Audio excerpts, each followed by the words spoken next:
মেয়ের বায়না এই যে চিলি পনির খাবে।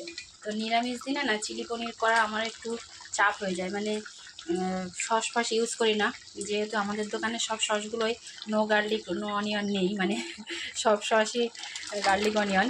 তো সস সেই জন্য দিতে পারি না, টমেটো পেস্ট করে নিতে হয়। আর এদিকে টমেটো আর ক্যাপসিকাম দিয়ে একটু করেছি, যেহেতু পেঁয়াজও দিতে পারবো না। আর এই কর্নফ্লাওয়ার দিয়ে পনিরগুলো ভেজে রেখেছি, এই যে দিয়ে দিয়েছি। আর একটু কাজু পোস্তও দিয়েছি, যেহেতু অন্য কিছু তো সস টস দিতে পারবো না সেই জন্য। আর এদিকে একটু কর্নফ্লাওয়ার গুলে রেখে দিয়েছি, তো সেটাই দিয়ে দেবো। দিয়ে এইভাবেই চিলি পনিরটা করে নিয়েছি নিরামিষ দিনে, আজকে বৃহস্পতিবার বলে। মানে ছেলে মেয়ে বললে ছেলে মেয়ে নয়, কেউ কিছু আমার বললে খাওয়ার কথা, তো মনে হয় কখন সেটা করে দেবো।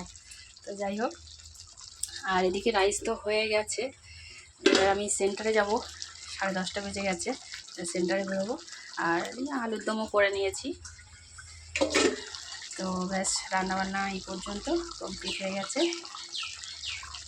চিলি পনিরটা কিন্তু দেখতে ভালোই হয়েছে, খারাপ হয়নি, তবে সস ছাড়া। যাই হোক,